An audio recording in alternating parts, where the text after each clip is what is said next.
Remember the Sabbath day, to keep it holy.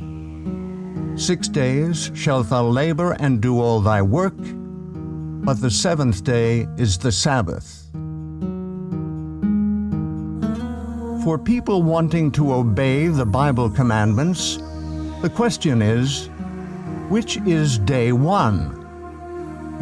All can count to 7, but where does the count begin? How can you know which is the true seventh day? The Creator who made the week also designed a month in which to place that week.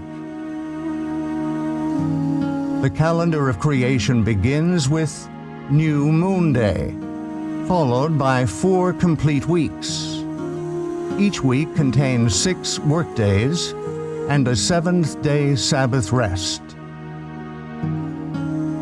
In the beginning, the Creator designed the movement of the sun and the moon to measure time.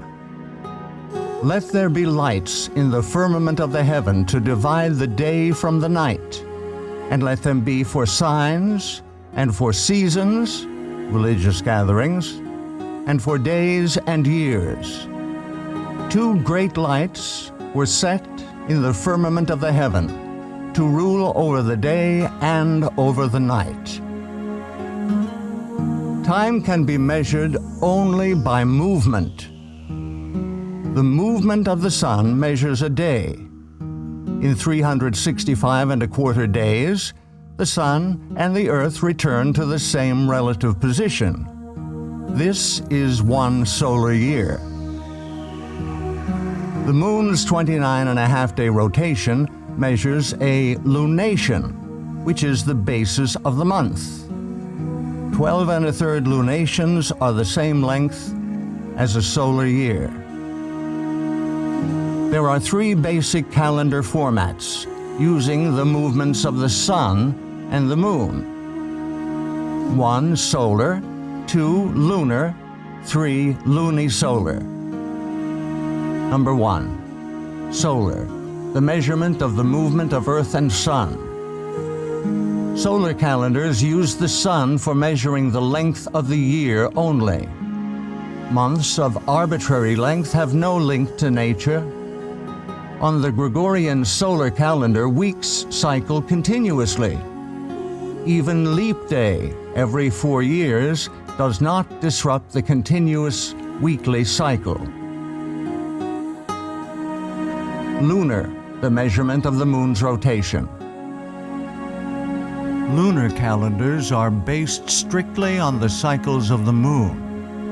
Months, which begin the first dawn after conjunction, cycle continuously without adjustment to the solar year. Because 12 lunations are 11 days shorter than a solar year, lunar months float through the seasons. Lunisolar, lunar months anchored to the solar year. The sun and the moon functioning together make a lunisolar calendar.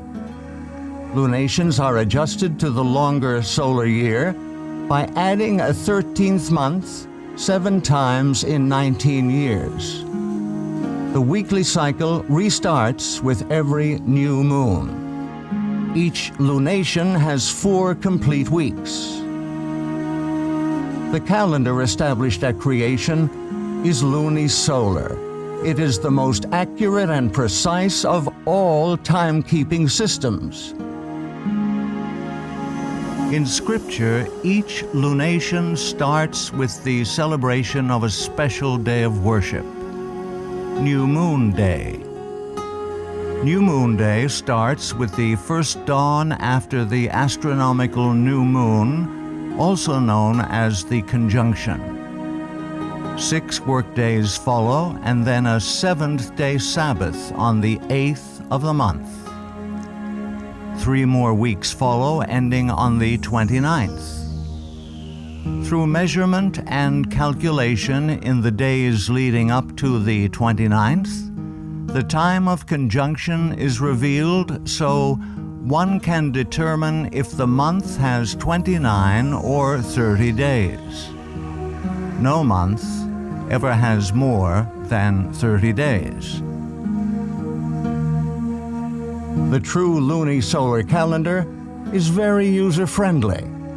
Days of the week always fall on the same dates of the month. Every time a seventh-day Sabbath in Scripture is assigned a date, it always falls on the 8th, 15th, 22nd, and 29th days of the month. Scripture states that the moon was created specifically to measure times for worship. He created the moon for seasons, that is, worship times. Creation week ended with the Sabbath day's rest. Exodus 31 states that the Sabbath is to be kept throughout all generations. Verily my Sabbaths ye shall keep, for it is a sign between me and you throughout your generations, that ye may know that I am your Maker, that doth sanctify you. The seventh-day Sabbath was designed by the Creator to be the sign of loyalty between Himself and His people. The enemy, Lucifer, has changed the civil calendar and stolen the worship due to the Creator. Through tradition and assumption, Lucifer has united the world in using a solar calendar with continuously cycling weeks. When one worships, reveals whom he worships. All who use a solar calendar for calculating their days of worship are unknowingly giving their allegiance and worship to the great deceiver. Those desiring to show their allegiance to the Creator will worship Him on the day He has designated. To find the correct day of worship, the lunisolar calendar established at creation must be used. Scripture reveals that the calendar used for worship throughout all eternity will be based upon the new moon. And it shall come to pass that from one new moon to another, and from one Sabbath to another, shall all flesh come to worship before me. Whom do you worship? To whom do you give your allegiance? The calendar you use to measure time for worship reveals the deity you worship.